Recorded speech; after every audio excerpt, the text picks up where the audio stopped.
Welcome back, ladies and gentlemen, to Deep Thoughts. Man, it's been a few days since I recorded. The main reason why that occurred was that we had some super duper wins. And I mean, people have been here their whole life, 50, 60, 70 years, were telling me, this is the most wind we've ever had. It was blowing down people's fences and all kinds of stuff. And then we got a bunch of rain. So I apologize for any type of delay. But I am brewing so much, man. We're going to have a good time. I think the next, because I've been doing this kind of thing where I'm telling you the next video I'm going to do. It doesn't mean there won't be videos in between, because I do have one in reserve to drop in between. It's a little cerebral one. But the next big one I want to do is I Pet Goat 2 analysis. It's a very old video, but it's miraculous how many people haven't seen it and how utterly kooky it is. And now we're going back into kooky in America, so it should be very interesting. However, got plenty of kooky right here in this particular video. Now, I think I'm going to call this Jack Parsons Laboratory. Some of you are going to be like, who the hell's Jack Parsons? And that sure sounds a lot like Jet Propulsion Laboratory. Same thing.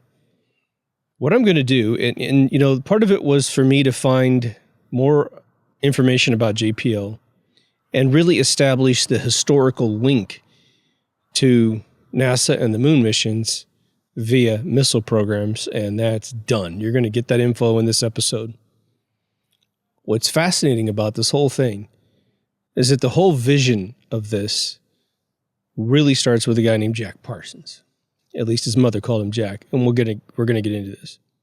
If you go to JPL's webpage, or NASA.gov, and you look up the history of JPL, they've erased Jack from history. As a matter of fact, there's only one group photograph of some graduate students from Caltech in any one of the shots, and they have a guy in the bottom right corner that looks a lot like Jack, but they're calling him John Parsons. So I don't want to take anything away from a gentleman named John Parsons. Pretty coincidental. The guy looks just like Jack. But they erased this guy out of history. And I think for fairly legitimate reasons. He's not like a Tesla in terms of an entire lifespan of giving to society and patenting, you know, hundreds and hundreds of things. That's Tesla. I couldn't find a single patent for Jack. So I'm thinking most of his history, which I'm going to share with you, which is going to link to Aleister Crowley, which is going to link a little bit to L. Hubbard, and then we're going to get into JPL's history. So first you get the background. It's always important to know where something comes from, right? We have organizations like the KKK in America, and everyone has been told it's been a party to the wrong party. The party that invented it is the party that's trying to pretend to care about black people today. And I don't mean to politicize this intro, but that's the truth. When you go look at who founded the party of the KKK, who has been Grand Master Wizards all the way up until the 70s, it's the Democrats. But most people don't know that. So this story is very similar in species that, oh my gosh, this was the way this company started. Now, whether or not that actually has a link to the inner bowels, I think they did a pretty good job cleaning Jack away from their history. Just go look at their website. And moving forward with something that wasn't going to be, how do I put this? They couldn't allow someone who was messing around with their life and out of control to be involved with what was going to be probably one of the biggest money laundering organizations on planet Earth. Not money laundering necessarily into anyone's personal pockets, but you know, people create companies to build parts and that kind of stuff, but more laundering it into a defense program as opposed to the customer-facing space programs. So let's begin. So 1914. Now just roll that back in your head. 1914, man. I had one grandparent that was born in 1910 and one that was born in 1912. The gentleman was named originally Marvel Whiteside's Parson. And his mother coined the phrase Jack. So that's kind of cool. Usually that kind of thing doesn't happen, man. So this kid grows up in the heyday of fictional science fiction television programming like Buck Rogers, Rocket Man, that kind of stuff. So they're seeing and H.G. Wells books that are essentially saying, look, human beings are going to go everywhere that we can go. Now, of course, the Wright brothers, they do their first flight, they photograph it, they take it in for a patent, they're denied, and then 3 years later they do it in France. Then America decides to patent it. So everything's going in that direction. Here's Jack, who has a dream as a little kid to fly into space. And why so? Because every time he turns on a radio, this is what he's hearing. And the second he turns on, I don't know when he had access to a television, but Jack grew up in a very rich family. And he lived on Orange Grove Road in Pasadena. And this is the road, just so you guys know, that the Back to the Future building, or Back to the Future house is on, which I think is the Campbell House, which I've been in, which is a crazy arts and crafts home. I've mentioned several things about that house to you guys, whether or not identified or not in the episodes. It's a gorgeous road in Pasadena. It's called Orange Grove. If you want to see a really cool, classy place, just get on Google Maps and take a look, and you'll see the Back to the Future house. In fact, if you didn't look up where Back to the Future house was and you're a fan of that movie, just drive around till you think you see it. It's towards the hillside.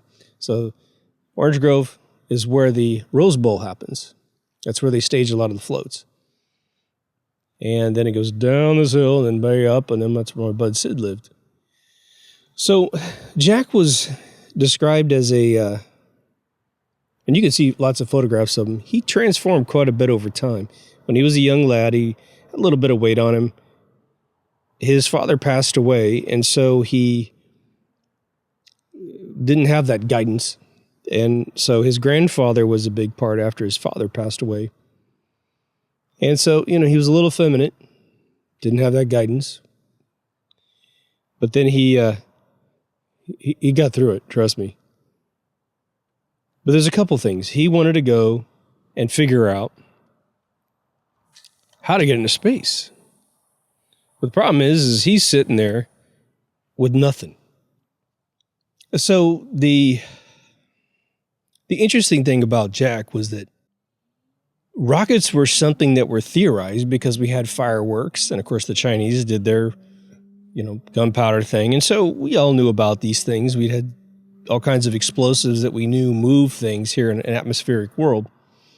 And so he gravitated to, well, a lot of teenagers do. And man, this is definitely my younger years, which is getting gunpowder, getting maybe some fireworks, unraveling them, and then building them into something that you want, and blowing them up in your backyard, and just kind of getting a sense of how explosives work. Now, it helped me out that my second cousin Larry, who I did an episode on, was a master chemist and a genius, and he was mixing things like nitroglycerin in his basement, and he taught my dad some stuff. My dad became an explosives expert in the oil business at one point. And so there was a lot of influence, a lot of knowledge, scientific knowledge. Be careful with this. You're going to blow your hand off with that. So we managed not to do any of that, and so did Jack. But you know how when you put something on top of a firework and you blow it up and it flies into the air?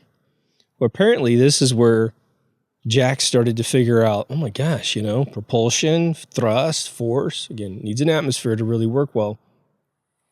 I was an idiot and dipped my cigar. I thought my ashtray was empty and it's full of water. So I kind of doused my cigar here with water. If you've done that to a cigarette, you'll know what I'm dealing with right now. So he gets into school, and what he wants to do is learn about chemistry, learn about explosives, chemical effects. And so this is the route he goes. At the same time, he's intelligent. He's a bit of an outcast because, again, at the, that formative years when you're a little geeky, you typically have a lot of your buddies. And then, but you want probably the opposite sex to be involved with your life, if that's the way you like to do things. And he's going to get his chance, trust me. So he and his buddies start developing rockets. But it takes a couple things to happen for this to really take effect. He wasn't tremendously good in school. And, you know, a lot of us aren't terribly great in school. Like, I got straight A's in the classes that I love, but I got F pluses in a lot of other classes, at least up until 7th grade. And then I think I ate a couple F's in high school because there was a thing going on with my personal life. But physics did really well. I got a passing grade in physics without taking a single test because my teacher was like, I know you know all the crap. Why the hell aren't you coming and doing the tests? I'm like, I'm sorry. But he's migrated into what's called the Brown Military Academy. And he ends up blowing up a toilet and getting expelled, which is interesting. But the problem is that with his father out of the game, his mother had to lean on her father to pay the bills, but his father died in 1931. And so at this point, Pasadena and Caltech was a pretty small little institution. And apparently he starts attending a college where he's able to actually study chemistry in the vein of explosives and anything related to the physics of flying. And of course, at this point, the physics of rocketry was next to non-existent. I mean, imagine you're sitting there saying, you know, I'll give you an example. This would be like you and I trying to invent a time machine. Well, no one's ever done it that we know of. And so all we have is a theoretical understanding of time travel. And you have to believe time exists and that it's actually recorded in the fabric of the universe because the information isn't stored in the fabric of the universe such that you can physically move from point A to point B through time. There's no place for you to go because the state of the universe at that moment doesn't exist anymore. All you have is a memory of it in your head. But he gets a job at a company called the Hercules Powder Company, which was a local gunpowder company. He ends up marrying a woman by the name of Northrop in 1935. Well, then he gets introduced to a graduate student from Caltech by the name of Frank Molina. And when he gets that introduction, he gets closer to what's going to be JPL. Together, they formed a group called the GALCIT Research Center. And we're going to loop back into that as well. But we're kind of trying to stay on Jack at this point. But they had a short and little name for themselves. They called themselves the Suicide Squad. Because obviously what they're doing is extremely dangerous. They create something called the JATO rocket. And this looks like, from the videos that I saw, and I hope no one used the wrong videos, but it looks like a V1 buzz bomb. Which, again, I'll put that on the screen. It looks like a plane with a rocket engine in it. And mainly, you'll find out later in the episode that was really crafted just as a takeoff assistant. And you can imagine, you know, the military's fairly primitive. The Air Force is definitely very primitive. And it's about to get much more advanced during World War II. But now imagine you've got a squadron of pilots sitting in a hangar and some emergencies taking place. And now you want to get everyone at the highest altitude as quickly as possible. That's what the JATO was all about. And once the military saw the JATO get assisted by this, they were in to win it, man.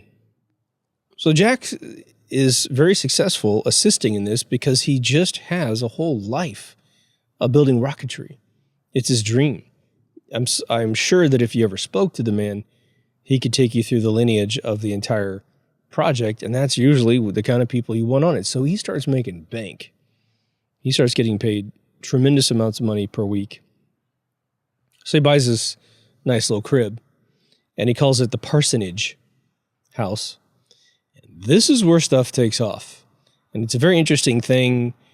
You know, I've always told you guys, and you all know it, any of you who aren't still living with your parents, you know that first place that you get by yourself it's a rite of passage. It's amazing. You revel in the fact that you can do anything that you want to do. And this is what happened to him. Boy, did he get going here. The only problem was he meets a guy named Aleister Crowley who was worshiping a form of, you can't really call it Satanism at all. At all. I have heard that associated with him. The Satanism that was attempted was actually by Jack Parsons by himself when he was a little kid. And he wanted to learn how to do rocketry so much. And again, he ran up against the barrier that nobody knows anything about this. And so he ends up trying to summon the devil in his bedroom. And he admitted nothing happened whatsoever. But he did the Jack Torrance thing and said he would sell his soul to get into rocketry and getting it going. Now, Aleister Crowley, although he's a writer, so he's a very brilliant guy, he was studying something called thelema, and technically it should be said thelema. But this was a very interesting thing. And I just mentioned, for you people that remember every word I say, God bless you. I do apologize. The orgasm is a wild emotion, isn't it? When it's going on, if you are terribly lucid during that experience, you know that there's no other emotional state that the body gets into besides a massive fight or flight situation. Or perhaps, you're winning a lottery or something beautiful happens, like having a child, and you're there when the child comes out of your wife. It's huge, and these moments have something, but there's something that's very special and super accelerated with an orgasm, because let's just say you're having the most amazing experience. You won the lottery, you got a new baby, and let's say the new baby one, that's a good one. If any of you have had kids, you'll hopefully have had this experience, but you'll have you're on cloud 9 for several hours, if not days. Now, an orgasm is that smashed into 10 seconds, And so what thelema was chartered to do was that Aleister Crowley had the idea that during that moment of orgasm, you are so one with the universe that the law of attraction is at your beck and call. You send out into the universe what you want to have happen right during that moment. Seems like a really disturbing thing to do during such a wonderful moment. Now, I will tell you the Paul Harvey to this story before you run off and go, oh my God, that sounds like such a great idea. I will do that tonight. Neither one of these guys necessarily had a good life after that. They really didn't experience, and now I will say Aleister got a second start, but it was only after he completely and utterly rejected thelema worship. Jack did not experience this. Although some people would say, well, he wanted people in space, he wanted rockets, and so all these things have supposedly occurred, so maybe using this technique, he was able to be one with the universe and pull this in. I want to stress that in my researches of Jack specifically, and even Aleister Crowley, we know that Aleister dressed with Illuminati hats and did some funny things. The only thing I know about Aleister, which I'm not going to go into any detail, is that his mentor was an older woman who was born deep in the 1800s, and he got mentored by some eugenicists, or is it eugenics people? Eugenicists? Eugenics. Huh. But you have to remember, Jack has no father. No father figure. So here's a guy that kind of has his stuff dialed in, who had a dad, Aleister Crowley, as far as I know. So when the parsonage house came into effect, and he marries his wife, this Northrop girl, he starts getting into this thing. And so what they end up doing in order to have as many orgasms as possible to control the universe is to have orgies all day long. Now, typically how you have it read from Aleister Crowley's side is that he was a very prolific person in all identifiable occults. So I'm sure he was very informed about things that he inherited from history, and then, of course, he made up some of his own stuff as well. Their mission statement for Thelema is the only real DNA crossover with Satanism, which is do what thou wilt, which is do exactly what you want the entire time. If you listen to Anton LaVey, that's the dude. When his kids were interviewed in the late 70s, early 80s, they had the same thing. They said, you should always do what you want, screw everybody else. And their big case study for Satanism was, well, the animals don't help each other in the forest, so why should we help each other? You just take what you want and move on. Survival of the fittest 24/7. Any of you have seen a little dog sit next to his buddy, and they're not even the same species of dog, or I should say species, but same type of dog, you know that's not true. They do help each other. Monkeys that cry over a monkey that died in the village, not even their offspring, that's BS, right? It's just a convenient way to be a shithead, right? Yeah, Aleister Crowley was also known for calling himself the Beast. And, I don't know if that's a God thing. Sounds like a not God thing. Don't want to cast any aspersions on him. But they would work out what they called sex magic. So they wanted to not only hit this orgasm, but hit it with a spell that would be spoken at the same time. And I don't know how they did this. I don't know if, couple A is doing their thing, and as soon as they sense anyone hitting this climax, then dude C starts reading off the spell.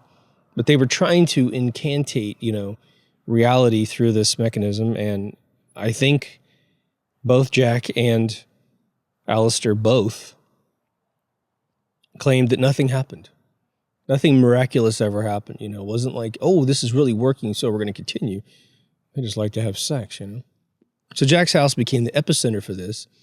And then his wife leaves him. But he's okay. He starts sleeping with her sister. And she's way into this. Okay. Can you imagine that? You're sleeping with my ex-husband? Yeah, and I love it. You're an idiot, It was said that Aleister was super duper addicted to sex. And then they started using mind-altering drugs because it obviously opened up their senses. They're having better orgasms or whatever. They're really into what they're doing. They're seeing things that they hadn't seen before because, all I can imagine was dudes back in those days were pretty stoic people, very monotone, but very kind. And so imagine taking a psychotropic drug when you could barely conceive of what a trip might be as a U.S. citizen. But heroin got in there and starts messing everything up. In shows up L. Ron Hubbard, founder of Scientology. He's a sci-fi writer. He's really rich and he's smart. He had kind of concocted something called the Babylon working, which used what they call scarlet women to then give birth to moon children. I think you have to really ascend to Tom Cruise's level before that'll make a lot of sense. But now, here's Jack. He's doing really well at his job, but he's doing all this crazy stuff on the outside. He's hanging out with a strange group of people. This is the time where L. Ron Hubbard was quoted as saying that he was going to start his own religion. Jack gets fired. Jack gets fired from JPL. And this is when they start to scrub him from the history. And he was just sort of an ancillary guy because they hadn't really formalized this new company that's going to be showing up until around this time. So once they realized, man, this is going to be really important, this is going to be super important, defense-related things. And we're going to go rewind back to this point here in a few minutes, and we'll get back to JPL's sort of official history, and then we're going to analyze it. You can't have a guy sleeping with people, taking drugs.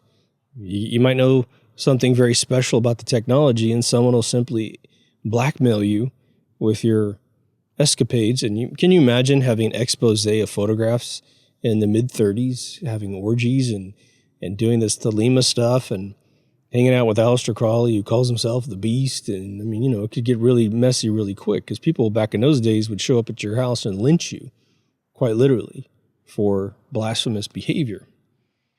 So then, in a twist of fate, L. Ron Hubbard comes to Jack Parsons, who's still loaded, man. For whatever reason, he had been low on money and he wanted to start a company to facilitate boating. He borrows $20,000 from Jack and steals his girlfriend, his ex-wife's sister, who was in love with L. Ron Hubbard and had his kids. At least there's a photograph of the two together with several kids in front of them. He never pays back Jack Parsons because he has high integrity. Jack finally took him to court and got his money. He starts dating a new woman by the name of Marjorie Cameron.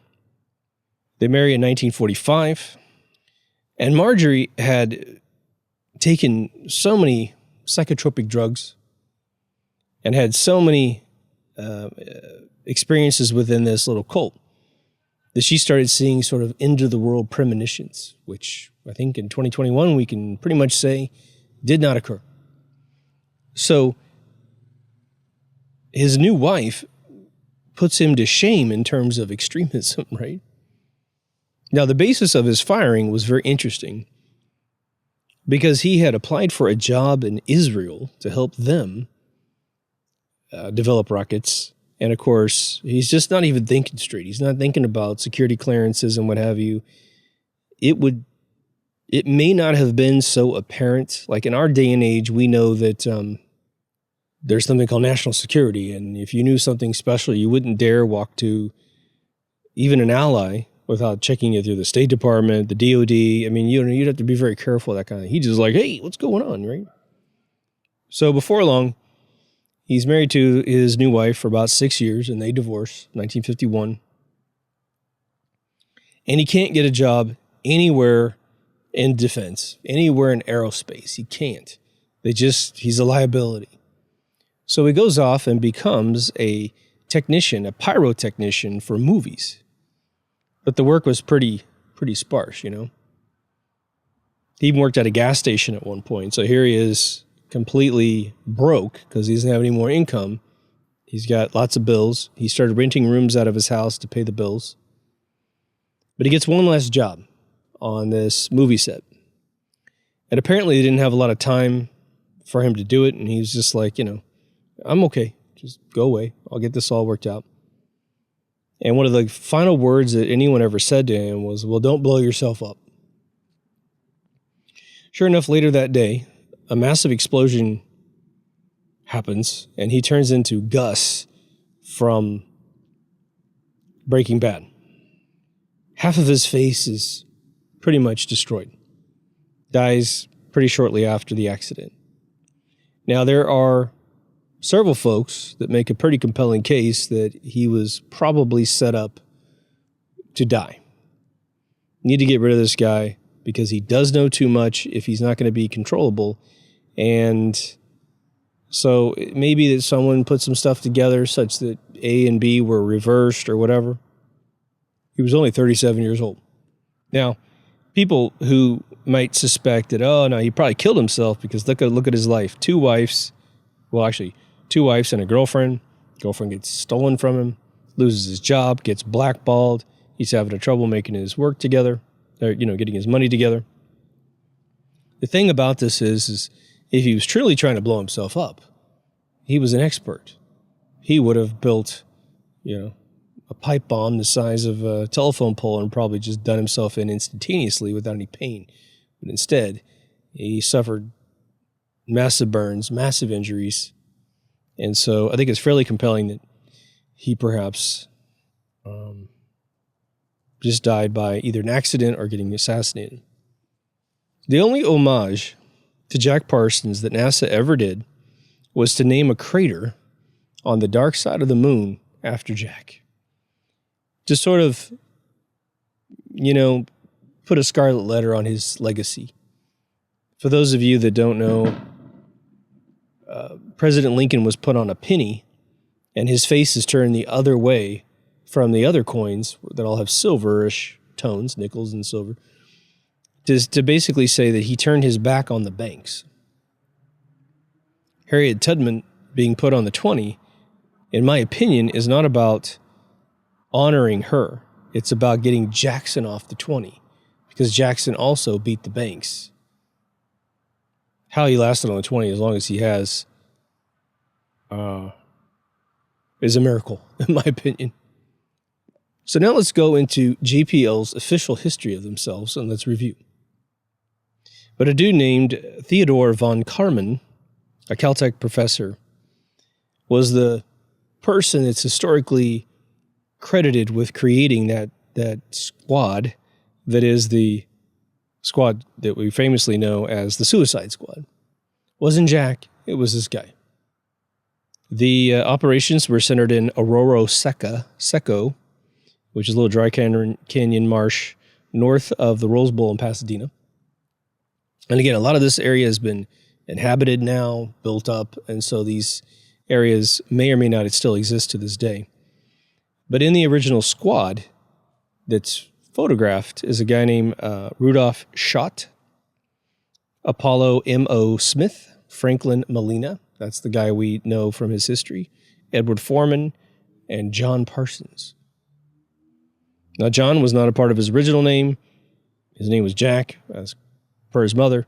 So if you look at the photograph, it looks like Jack, but it must be a guy named John. Now, as I start touring the JPL official history, I want you guys to keep in mind my episode regarding the moon missions and how I told you that this was all a missile program that was later veneered with a space program. And there's going to be a turning point in the story where I think that transition occurred, and I think it was purely financial. But you'll start to see it coming, most likely. So December 31st, 1936, well within Jack Parsons' participation,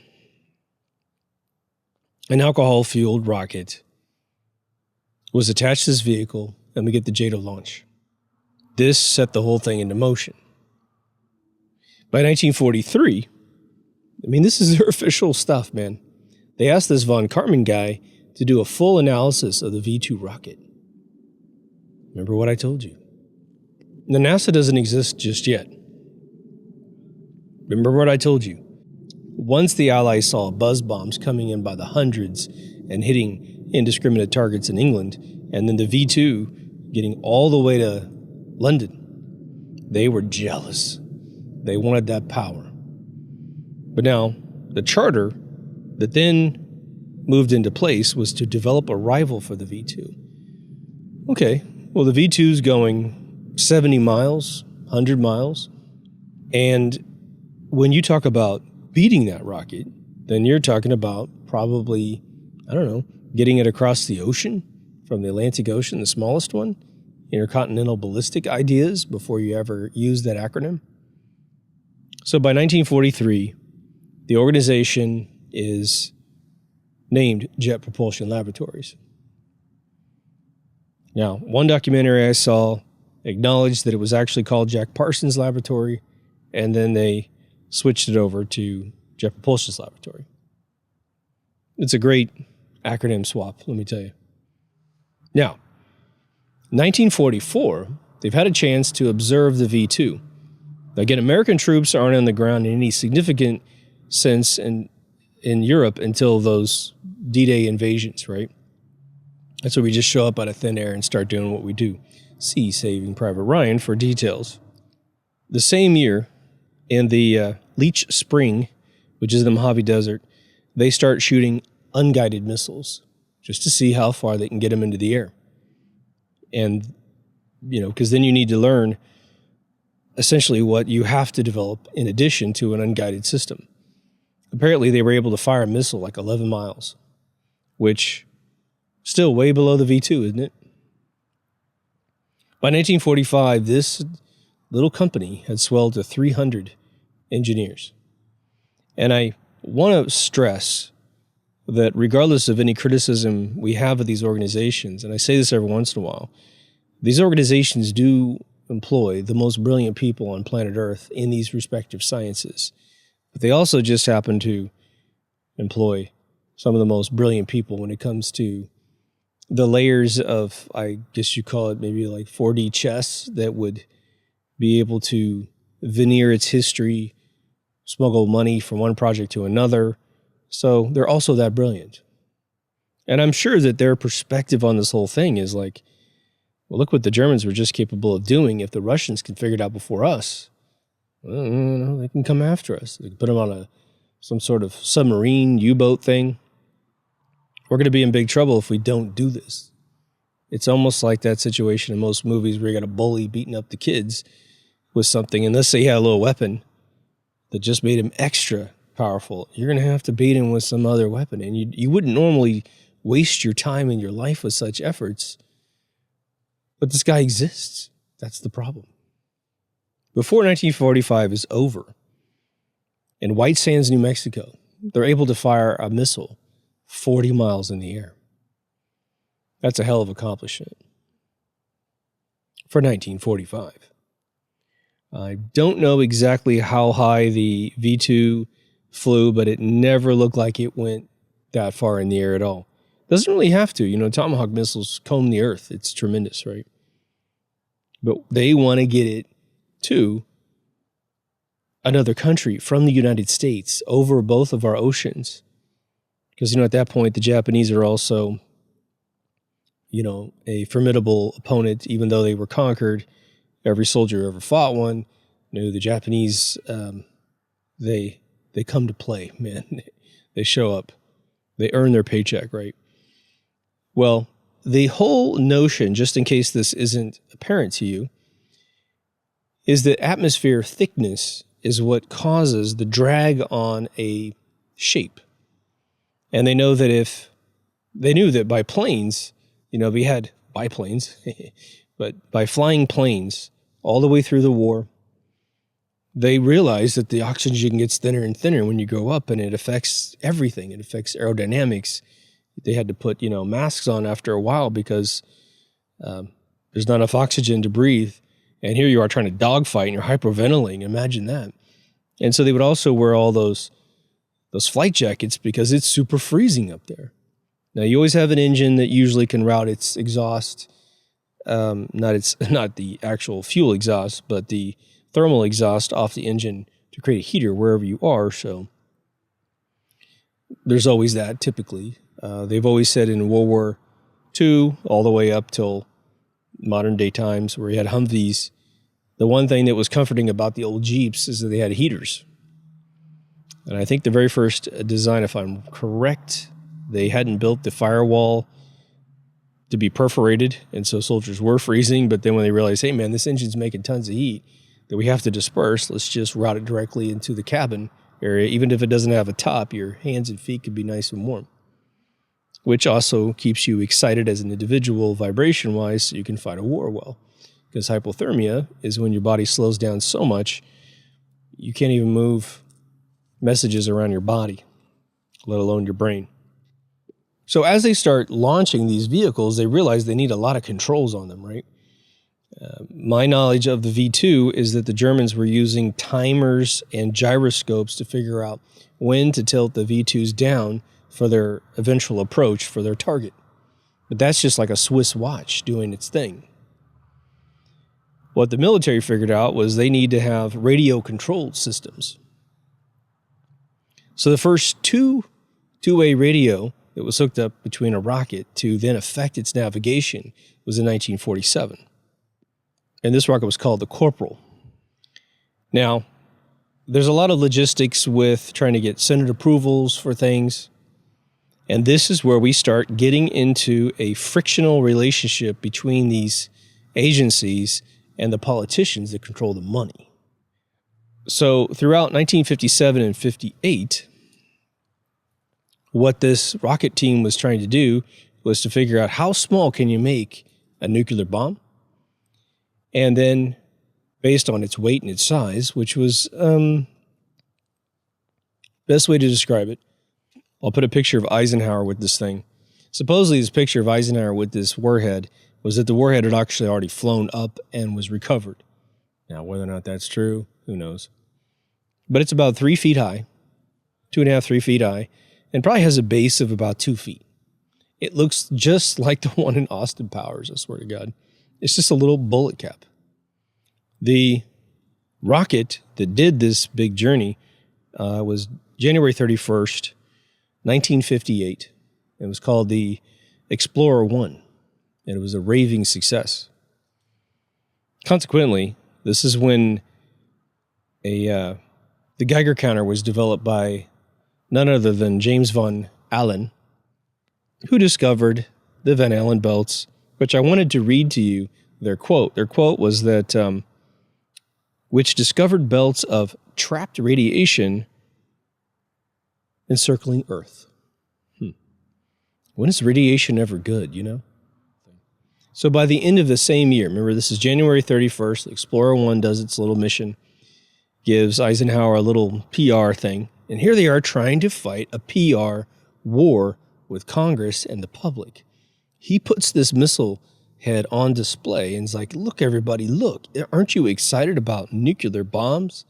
Now, remember, in the 1950s, it was all about duck and cover. And I just want to repeat, I've got a buddy of mine who's 77 years old. He lived next to testing sites because his father was a test pilot back in the day. And he would look on television. I guess they would do countdowns on TV of when these bombs are going to be exploded. Then he'd run to the front of the house and he'd see these giant plumes over the hill. And he'd run to his room screaming and crying. It was a big deal. So by December 3rd of the same year, 1958, the JPL laboratories are turned into what they call a civil space agency. So they can do government contracts if they want, but they're not supposed to be on the dime of the American people. But JPL by this time had occupied 177 acres. It's big. And I want to describe for you guys, one day I was visiting my buddy Sid with my family, and I left probably Christmas party or something like that, New Year's party, whatever it was. It's broad daylight, it's really nice. And trying to get down, I went a weird way to get to the highway, and ended up thinking I was turning into an exit to get on the highway, and I turned into the JPL gates. And this place is locked so tight. I went right up. It was like a military, front, and dudes kind of going, and they know people do this. And so it was just one of those little things where I did a U-turn. But man, it was the first time it really dawned on me how protected this institution is. And it makes sense. So now think about this. They don't put this in their history because they don't really want to, I think, a fine point on this history. Maybe I'm reading too much into it, but you decide. What happens during Kennedy's administration? He announces this mission to get to the moon, to send a man there safely and return. Or send a man there and return safely. I mean, this is why it should just seem insane that we went there in 1969 with the technology that we had to look at all the scientific facts of what we were capable of doing and not capable of doing. I'm not sure if the whole world, unless, of course, we have what we believe to be a bunch of hidden technologies, without all that shrouded technologies and finding anti-gravity and a bunch of other stuff, which I think is just theoretical because the power sources weren't really there to create that in a totally flyable vehicle without perhaps barfing radiation on everybody, which there's a few UFO sightings that might be the result of such things. They needed a blanket situation that was going to create a rationale for spending billions and billions of dollars. Again, I think the first missions to the moon up until 1972 consumed $9.5 billion, which I assume is a price tag from Kennedy's announcement to the point where they ended the program with Apollo 17.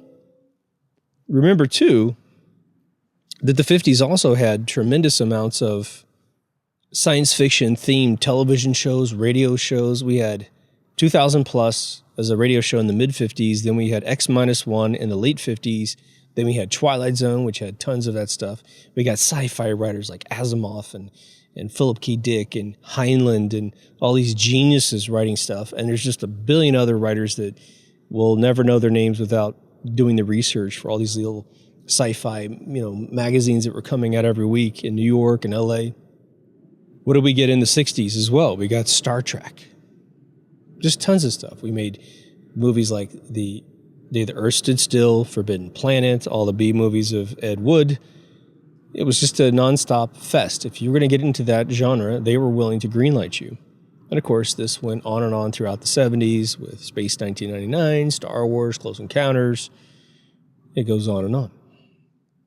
So JPL records in their history that by 1960, they had moved into robotics with the full intent of putting, one, unmanned landers on other planets, other celestial bodies, starting with the moon, and of course, eventually some sort of roaming robots at a future time. Now, I don't talk about these much because they're sort of anticlimactic, but they're actually kind of interesting when you go back and look at the photographs that supposedly came back from these units, because it is something that you can cross-reference with the props that they made of the moon to simulate the moon missions and people getting out of a lunar lander with no excuse for electricity and no excuse for oxygen and all those things that we mentioned in the other episode. But they have two series of orbital reconnaissance satellites that were called the Rangers, and they did 7, 8, and 9, launched from 1964 to 1965. And they just did pictures as much as they could with a controlled crash into the surface, which seems a little strange because we have all these policies now of keeping the foreign soil of another planet fairly pristine. But apparently, NASA's like, whatever. And then you have the surveyors, 1, 3, 5, 6, and 7. They supposedly do these soft landings. Go look it up. It's very interesting. You'll see some really bizarre soil types that were never visible in any of the moon missions. I should tell you what's going on there. Fairly insightful, wouldn't you say?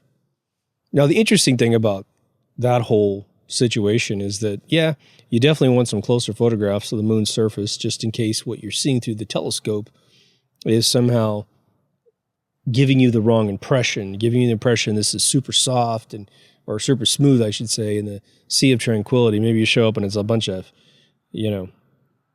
ice shards that are 20 feet tall and 2 feet apart. And if you land, you're just going to get stabbed like some pit in some South American booby trap, right? If you look at the efforts in production of all of these devices, okay, it's sort of alluring to suggest that if you know that the moon missions did not occur in their absolute truth, we launched a Saturn V. That's amazing.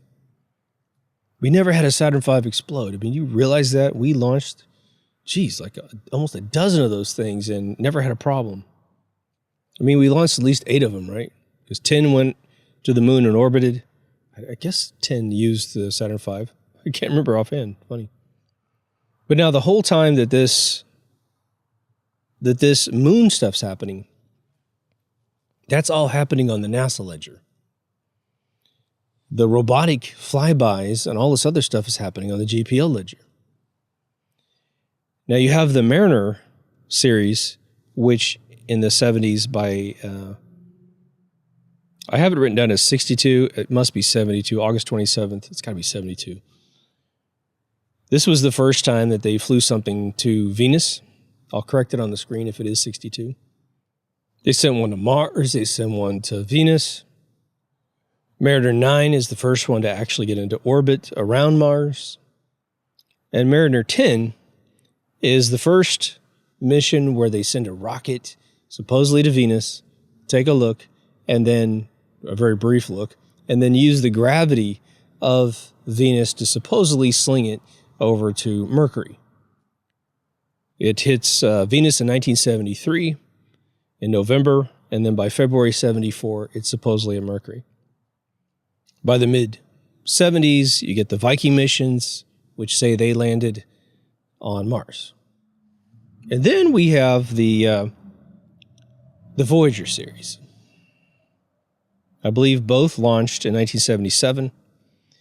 And the goal of these two Voyagers, or Voyager as we like to call it in my show, one was going to slingshot around all of the gas giants, and that goes first. And then another one hits Jupiter and Saturn. Now remember, the technology was developed by Hollywood. Not a big deal to create that prop in a million different ways. You could pay artists to render a giant painting of it, and then you take it way back, take a photograph of it. You could, again, computer CG the thing. Again, Peter Hyams by 1984, which again, dial back 2 years for the special effects being finished, had that done and completed by JPL for his movie 2010, the sequel to Kubrick's 2001. So they have it done and ready to go for Peter Hyams. Well, dial back about 3 years, 1979, and you can start showing the public these spheres in space with these gas loops around them, right? And of course, they've made a gigantic mistake with the circular algorithm on the top of Saturn, which has started as the algorithm compressed. They needed to refine the algorithm the more that the radius started to compress.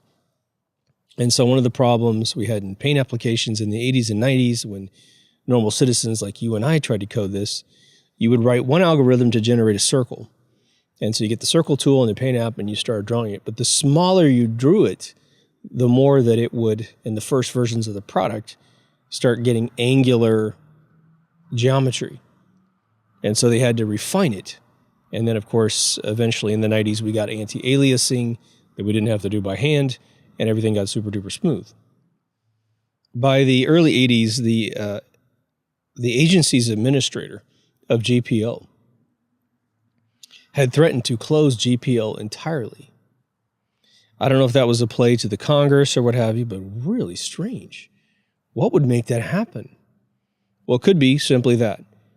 You don't fund us, then we're just going to shut this place down and you're going to lose all that intellectual data. Yeah, we'll give you all the books, military or whatever, but you won't be able to figure it out because you can't run our institution overnight. So you're going to be 10 years behind the competition. Meanwhile, the space shuttle's going, but that's over in the NASA ledger. Doesn't mean they don't share technology between the two. Apparently, it is credited to Jack Parsons. The solid rocket fuel that was used in the boosters of the space shuttle was a direct invention of Jack Parsons. And again, I tried to find patents. You go to Tesla's Wikipedia or other patent office things, and there's tons of patents for Tesla. I searched on, probably 100 returns out of DuckDuckGo. Could not find anything with Jack Parsons' patents. So, again, I think he could care less about something like that. And again, if he had patents, he probably would have made a tremendous amount of money moving into his future, which obviously didn't happen. Now, one of the little funny things I discovered, and it kind of just occurred to me recently, and this is sort of more of a joke than reality, but there is a point where it is reality. They build all these units, like rovers, that are going to be on the surface of Mars in these massive clean rooms. Now, anytime you have a component open, you most definitely don't want anything inside there. Moisture, dirt, whatever. And you don't want to take bacteria with you because you don't want to be discovering bacteria that we already have on Earth, which was a big rumor that they started, that one of the rovers had picked up its own bacteria. But it's kind of funny that these things are in the most tumultuous environment. I use that word too much. Really rough environments with sandstorms and all this other stuff. Rust. It's metal, man. It ain't dust and dirt. It's metal, supposedly, iron dust. Now, the project history of JPL is super duper dense. There are more projects in JPL, unless you're literally like a fanboy of JPL and you simply know this stuff offhand. I was not aware of how many little teeny tiny projects that they were involved in. A lot of the projects you will be aware of, but you weren't aware that they were being handled by JPL.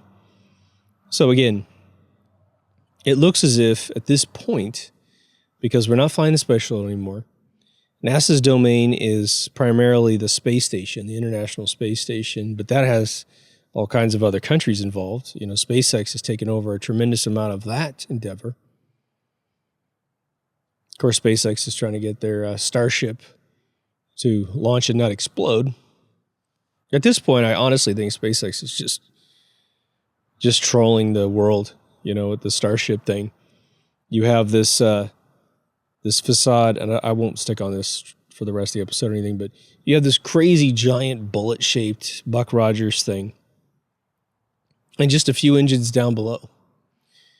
And they run a test, and it seems like they're trying to, I don't know, test the form factor. But if you were successful with 3 engines, I'm sure there's a reason that someone could explain, but it seems like you wouldn't want to test a rocket without its full arsenal, its full composition. It would be like saying, we're going to make a car and we're going to put 2 tires on it instead of 4. And once we figure out how to balance on 2, 4 will be a lot easier. It's like, yeah, well, 4 is really easy right away. So what are you doing here? Or maybe 1 tire directly in the center and everyone has to sit and balance so the thing doesn't scrape on the ground. It makes no sense to perfect a configuration that'll never be used. I don't think at least that's the way it's going to work. You want to get to Mars? What, are you kidding me? With a huge payload and all these people inside. I mean, give me a break. What is daunting is, to decipher, I should say, is that when you see these photographic essays of each one of the dozens and dozens of massive projects they've come, that they've developed over the years, they are spending a tremendous amount of money. So let's say we still believe, again, I have my doubts that there's any rovers anywhere in the universe from us. If you're totally new to the show, the reason why is that if they were going to build these little rovers, right, especially, you know, Perseverance is going to Mars supposedly right now, they would test them on the moon first. But they can't. Because if they go to the moon, there's no excuse why they wouldn't drive in 17 to 20 years over to the landing sites of the moon. In the last month and a half, they have passed some law somewhere. It's supposed to be an international law that no country is to ever approach the United States of America landing sites. Why? Because they're not there. That's why. No one would ever test rovers on the, a planet that's like, 30 to 70 million miles away. You just wouldn't do that. It's too much. But now, what is our cynicism towards all of these miraculous claims? Going to the moon, going to Mars, going to Venus, flying by all the planets, taking really close pictures of Pluto, which just came in. I expect to find Pluto, the cartoon character, roaming around there. We call it the picture game on this channel. The rocket flies out of sight, out of mind. It's gone out of your consciousness. Now, you just wait. Look at the watch. And as long as the CG people come up with the pictures, you're seeing and believing. Plus, you have this patriotic thing in your soul that you want this to occur. Hey, I want this to occur too. I just don't think it's occurring. For a million reasons. I rewatched a documentary, maybe I watched it for the first time, on the Russian vehicle that was supposed to be going to the moon. And now that we know that those boosters are 2.5 times stronger than any booster we had made by 1995, and they had that output in 1971, their big problem is that their huge rocket kept exploding. Something was going wrong. Something was out of balance. But now we bought these rockets straight from a warehouse in, Siberia, and they worked immediately. 2.5 times more powerful than NASA's best rocket in 1995. The physicists of Russia said they weren't, even with their super-duper rocket, if it all worked, they didn't think they had enough thrust to get out of the orbit of Earth and get to the moon. The amount of risk and innovation and pure success that NASA had and JPL has was off the charts anytime it needed to succeed, meaning the public needed to get their money's worth, right? What's going to happen to a space program if they continually fail? Well, we're going to look at our budget and go, there's a lot of other things that need to happen here. We have 1 million students with college loans. How about we take care of some of that? So they can't afford to lose. It's a PR game. Now, think about the picture game. We're accustomed to picture games being nice, pretty rocket on a launch pad. Could have anything in it. Could be some military thing. Could just be a junker. Could just go right into the Atlantic Ocean. Okay.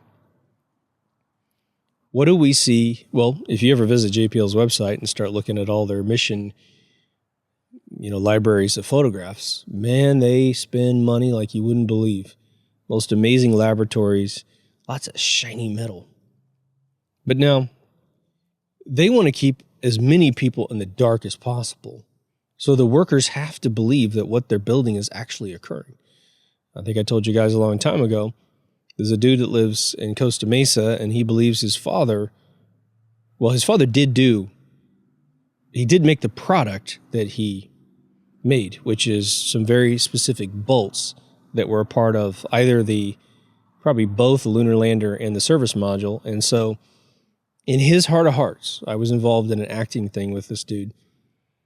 In his heart of hearts, he believes his father built objects that went to the moon. It's very priceless to him. And at no point did I ever say anything, man. I was like, man, that's awesome. That's great. So this has to be factored in when we think about the human beings that are working for these organizations.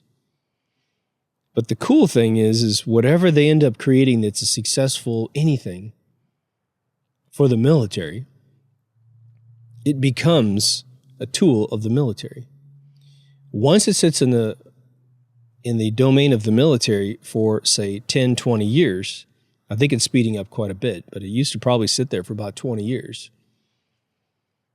It can then be debriefed and handed over to private sector. And of course, this technology is worth trillions of dollars. For instance, communication satellites that make all of our cell phones work. All right, well, that's worth a tremendous amount of money, isn't it? It's an annuity. You just put the thing in the sky and just print money.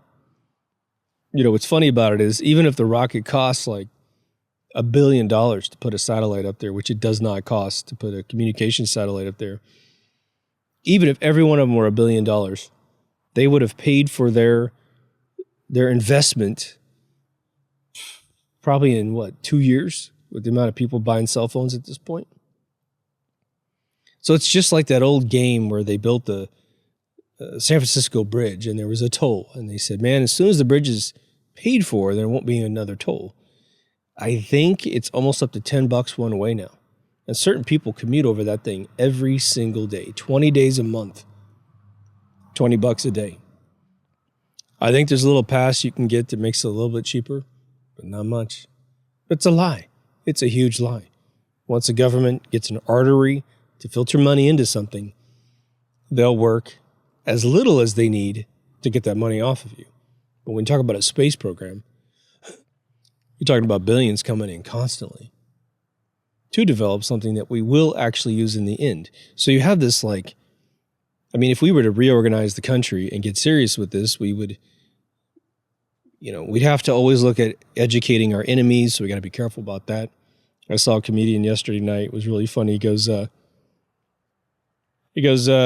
it's real important that we protect our military secrets unless you watch Discovery Channel.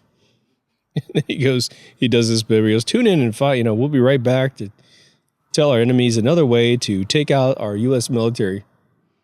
Well, that's not the case. They do only allow out what they know that the enemy already has. But you build a clean room, you build a robot, you build a satellite.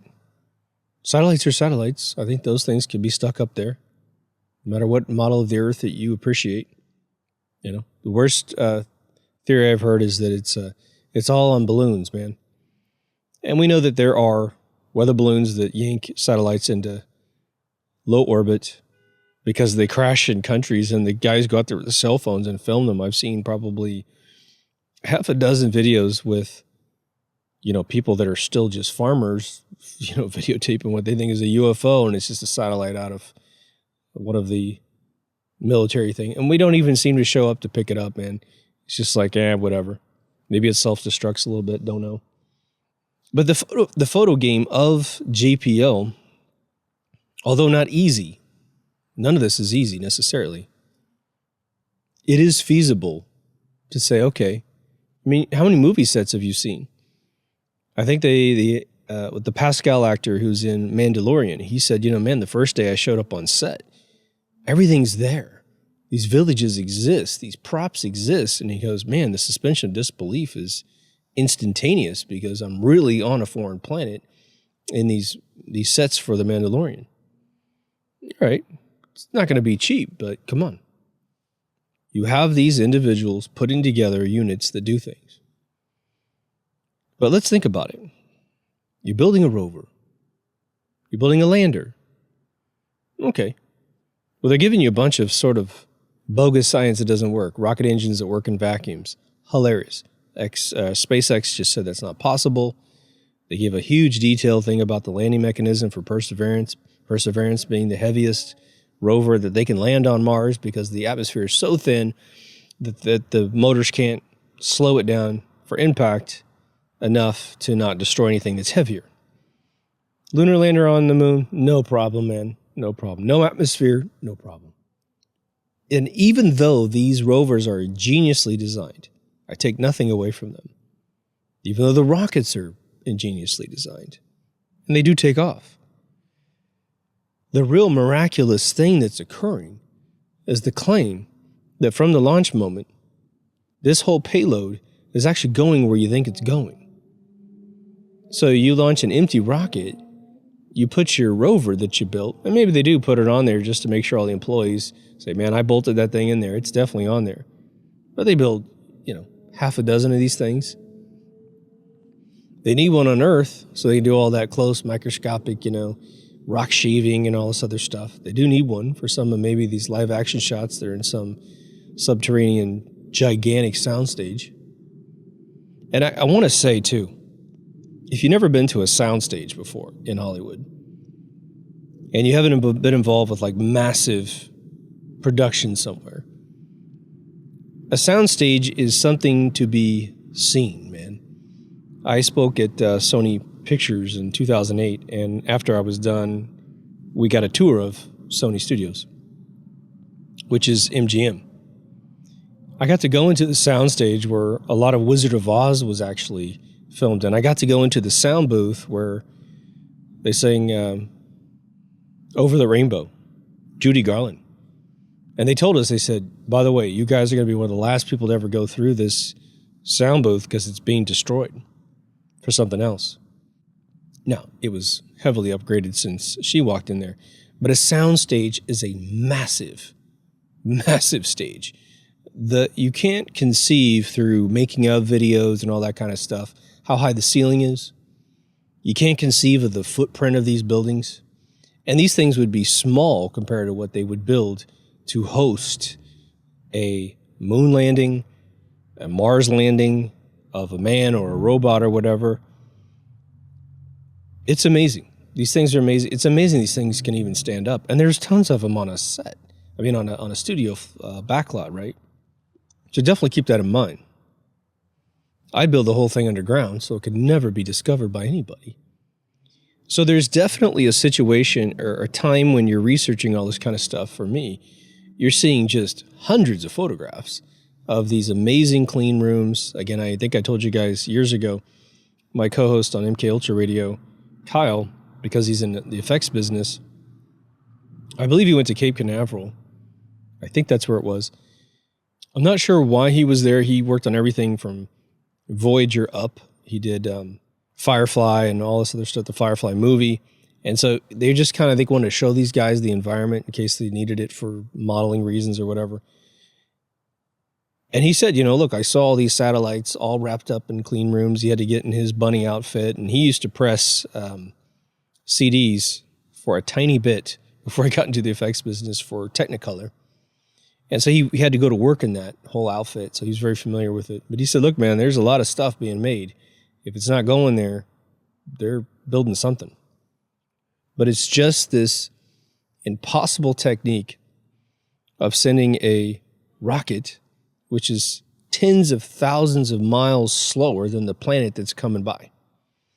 And you don't have an algorithm for wrapping around that planet and using its gravity to slow down. And really, you got to speed up. You got to speed up. I think it's something like, when I did my new Mars mission here in this episode, the data's in there, but I think it's about a 20,000 mile an hour discrepancy between how fast we can move that object towards Mars and the very orbital speed of Mars.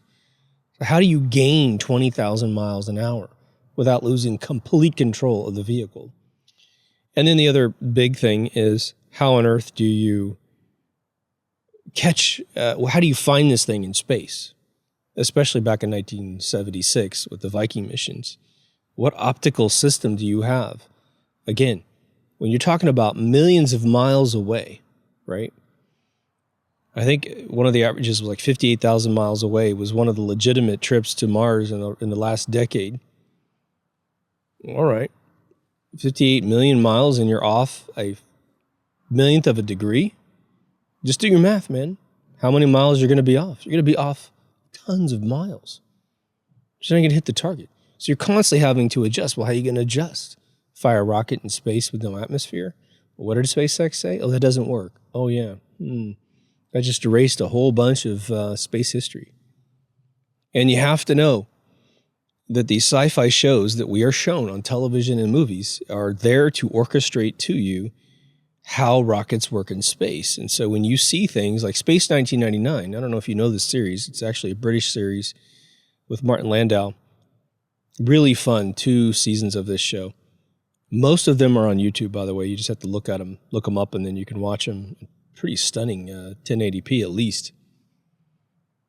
Well, the whole premise of this show was that the moon itself had a bunch of nuclear waste being stored on it from Earth, and through a chain of events in the first episode, the pilot, all of that exploded on one side of the moon, which is a big, giant, bursty cloud, and that pushed the moon out of orbit from Earth, and so you have this space station, this moon base, I should say, a space station, moon base full of all these people, now just floating in space, on the moon, going through all the same adventures that you saw in Star Trek.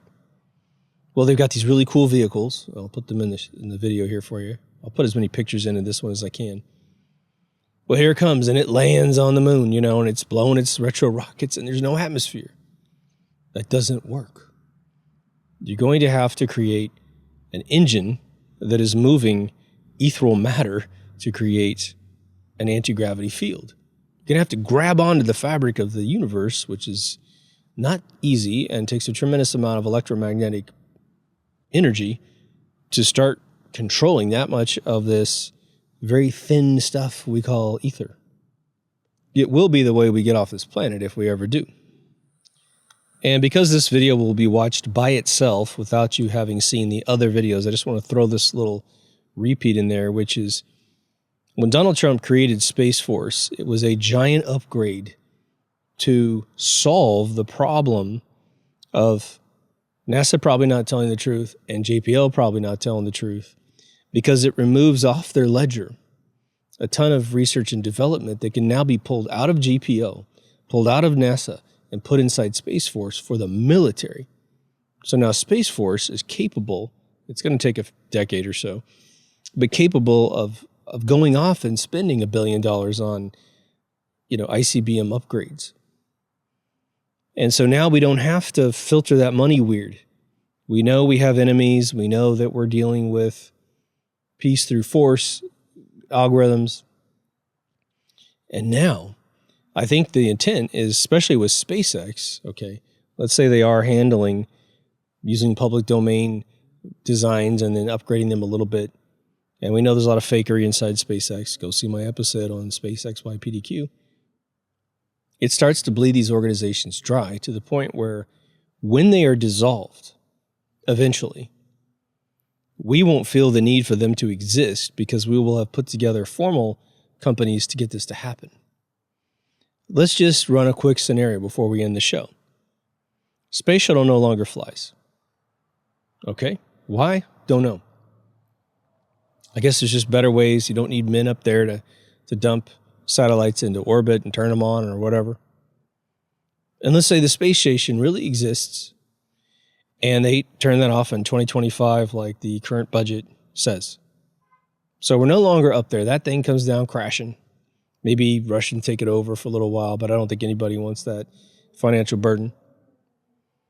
So America's sitting here going, okay, we are no longer trying to explore Mars. We're no longer concerned about putting people on Mars. It really can't handle human life. Doesn't have an atmosphere we can breathe.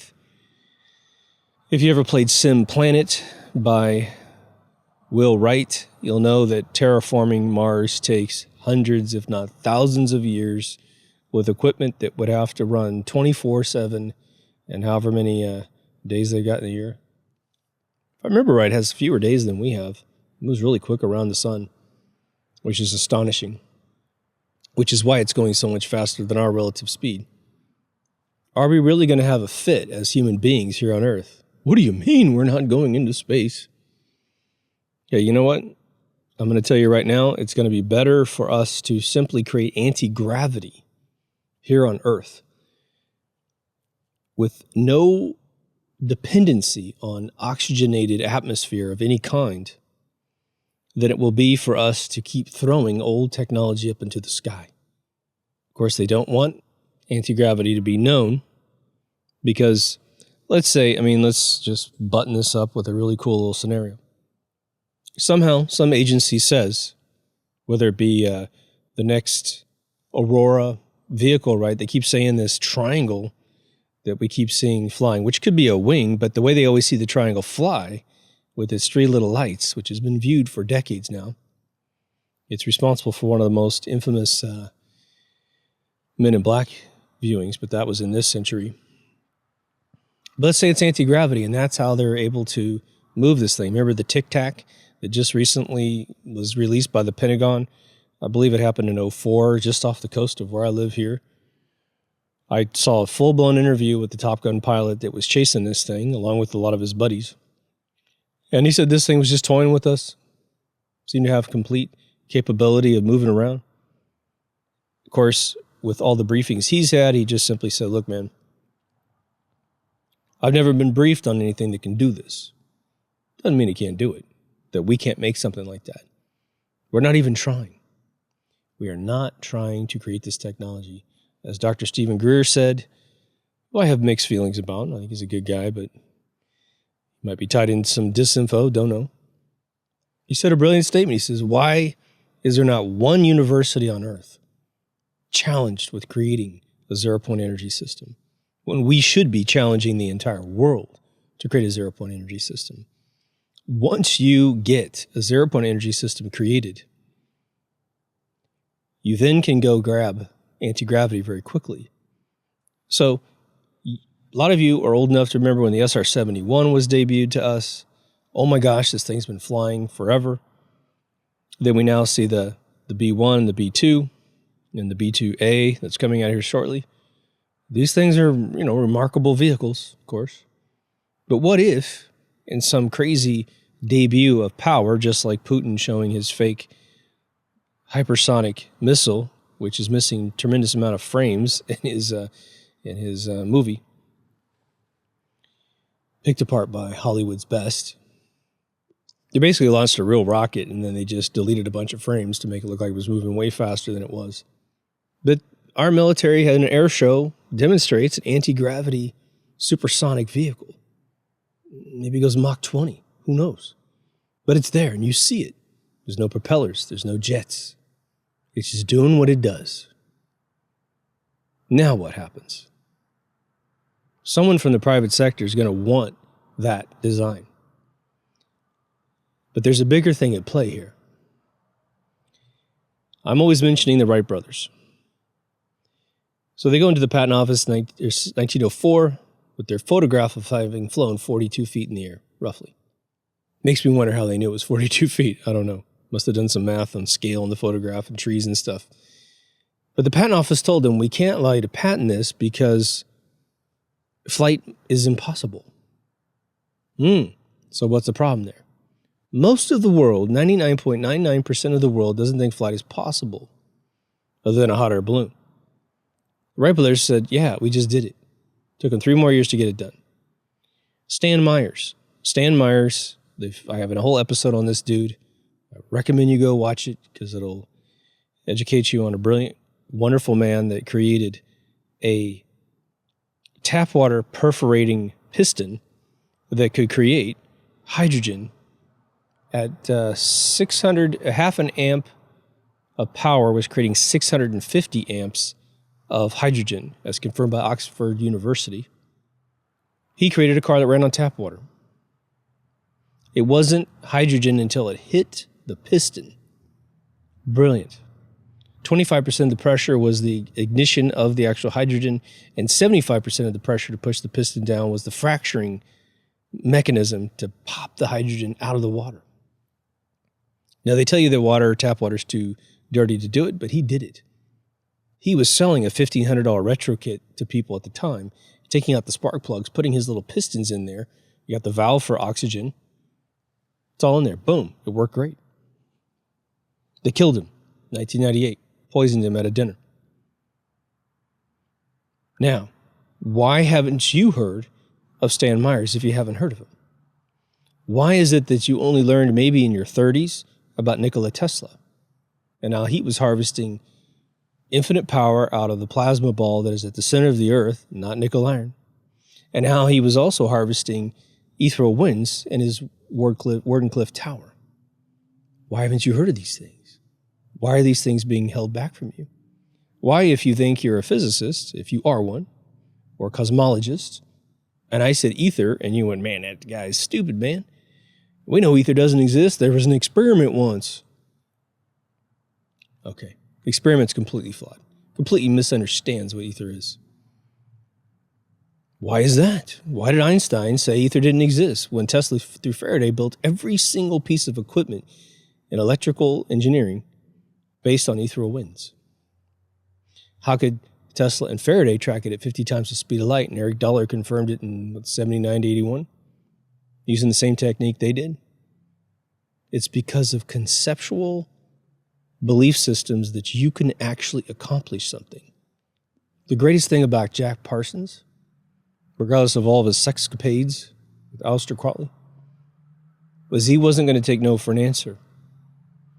He wanted it so bad, he was willing to call in the devil into his bedroom and sell his soul before he realized what forever means, of course. Let's hope he wasn't successful. There is a giant game to control your perception of what you can do. If any of you watch Westworld, there was a scene by the actor that played Gus, and I forget his name. He's one of the greatest actors. He's now a Mandalorian as well. I think he's kind of Cuban or something, I'm not sure. But there was a scene where he talked about the elephant and the peg. Big giant elephants at zoos that aren't raised, aren't left alone in the wild, can be held in place by a spike in the ground and a little rope around their neck. Now, they got plenty of power to pull that spike out of the ground. But why don't they move? Why don't they try to pull it out of the ground? Because when they were little, they had that rope around their neck and a spike in the ground. And that spike is strong enough to stop a little tiny elephant, and they're left for years trying to pull something out of the ground. They can't. So when they get older, they're trained that they can't. And that's a huge game that's played on you in this world. They want you to think your freedoms, for instance, are optional when they're inalienable.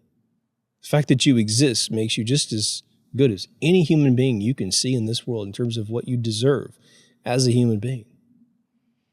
But they don't want you to see that. And I'll just give you a little test you can do with a random stranger, if not a family member. Hell, a little kid would probably be pretty good at this. Failing it anyway. The game is this.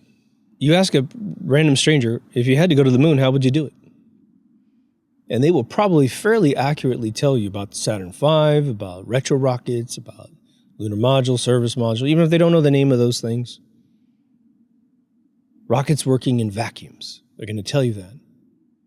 Go get someone with a PhD, a fresh PhD in cosmology, and say, does ether exist?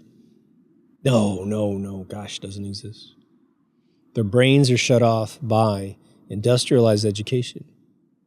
There's the dude I point you guys to named Bruce Lipton, who figured out the medical industry is full of a bunch of dogma. Quite literally, they have the dogma theories. So, you know that if you believe that you are awake, you've been red-pilled, you know, one, you'll never be blue-pilled without a lobotomizing process to your life. But it's because you've started to undo the chains on your mind so you can see things differently. Now, you can get a little bit you can take the algorithms of truth and apply them to things that aren't true and get yourself all upside down very quickly. Quite frankly, that's part of the process. It's sort of your 10 days of darkness. You're like, oh gosh, I started thinking everything was a conspiracy. But there are a lot of them out there. Now, whether or not JPL's accomplished this kind of stuff, again, I'll just reiterate the pictures of Europa and the algorithm of Neil Adams and the expanding Earth theory are probably the best evidence they've ever been in space. But Jesus, with the amount of successes that NASA has claimed and JPL has claimed individually, there's no excuse why we haven't been back to the moon. There's no excuse why we don't have a moon base. There's no excuse why we don't have that wheel from 2001 spinning out there as the little proxy to get there. NASA should try to cure world hunger and starvation and pretty much the same thing, but poverty and every single ailment of the world because their success is just absolute after a certain point. Yes, we had 2 space shuttles crash. Seems like that's almost impossible because, they always succeed. Well, sometimes the prop has a problem. So anyway, hopefully you thought this was a little fun adventure. For those of you coming in on podcasts, there was always a lot of photographs with these sort of episodes. So if you like to watch that sort of thing, please get over to YouTube and take a look, or BitChute. And if you haven't been to deepthoughtsradio.com, in this very strange era in history that we're in, where freedom of speech seems to be up for grabs, definitely bookmark that page. And if you like the content on this channel, I also want to stress with you guys, there are a lot of episodes in this channel. If you like any of the episodes, the format of how I talk, the format of the subject matter, even if it's the most esoteric, weird title, it should grab you because you're interested in thinking. That's the name of the game here more than anything else. These are particular episodes where we try to talk about a lot of facts, a lot of speculation here and there. But definitely get up there and go backwards through this stuff. There's nothing that warms my heart more than when I start getting one of you, and there's probably 3 of you right now doing it tremendously. You're going back through all the old episodes, and I'm getting a comment from you like every 2 hours, man. It's awesome. And your comments are always really well thought. So there seems to be sort of a common denominator with those that go back. They seem to be the most intelligent viewers. Now, I know a lot of you have been here for years and you don't need to go back because you watched them when they came out. So super duper kudos to you as well. Which is why on the website we have a store with the brand new Deep Thoughts Radio University shirt from 2015. That's when the show started. That's why it has that number on it. It's for everyone all the time. Just want to promo that a little bit, but we have several choices for video. We have, we have Brighteon, which is a joke. We've got a couple other things like Gab has gab.tv.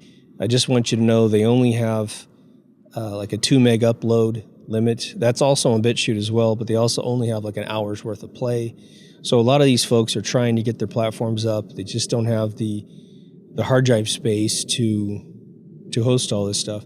I have applied on BitChute to have my YouTube feed instantly show up on BitChute like LBRY does, but it hasn't taken effect. I think that, from what I understand, BitChute's being run by like 4 guys, and I'm sure they're absolutely overwhelmed. When I sent them the email, which is following their directions to apply for that, they instantaneously sent me back a boilerplate email that said, hey, we're really busy. And so at some point that'll be automated, which would be really nice because then I won't have to download things.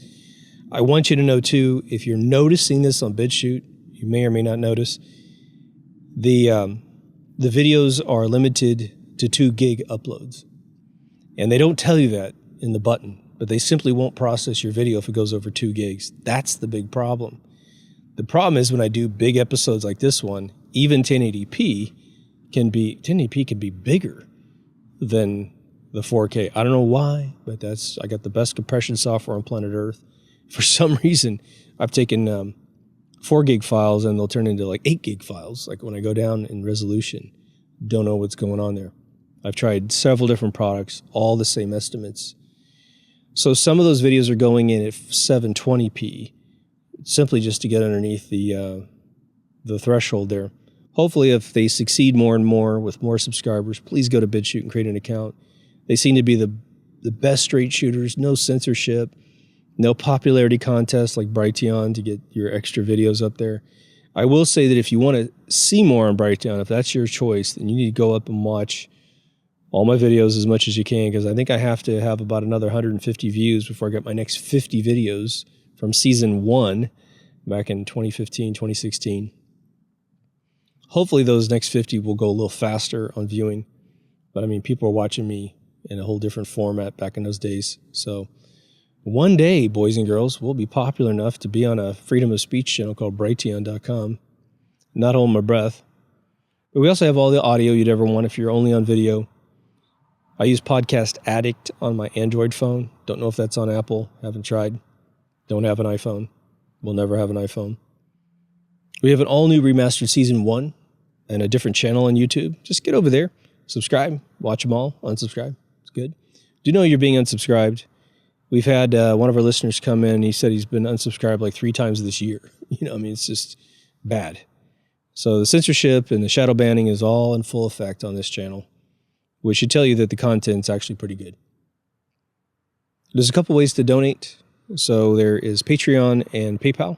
For all of you who support me on Patreon, thank you so much. I'd like to welcome anyone to get over there. What you get for that is there's no tier system. So $1 will get you the same thing as $20, $30, but you do get into credits forever. And if you're active, there's different tiers of contributions. So if you put in, more than say $20, you get a special color. You filtered towards the top there. But the other big thing is you get the episodes the second I push upload on my computer. So I just literally, when I'm waiting for upload, I got the link. I put it in the Patreon page. So within an hour or so, you're watching the episode. The current format is you get it about 12 hours before everybody else, unless I haven't done a video for a very long time and I managed to get it edited by noon. But I am also releasing these things in a midday time frame. So those of you who are in Europe or elsewhere, hopefully you're getting it when you're either starting a new day in Australia or you're getting it. In fact, most of my Australian people are on Patreon. But you'll get it as you come home from work. And now I'm launching everything on the same moment. So podcast goes, BitChute usually takes just a little bit because I've had to yank it down and push it up. But now I'm doing everything a day ahead of time, so it's usually all ready for you guys. So that's a long bumper, but I want to give you guys sort of the backstage stuff every once in a while. But anyway, take care of yourself and someone else, and I'll see you in the next Deep Thoughts. Over now.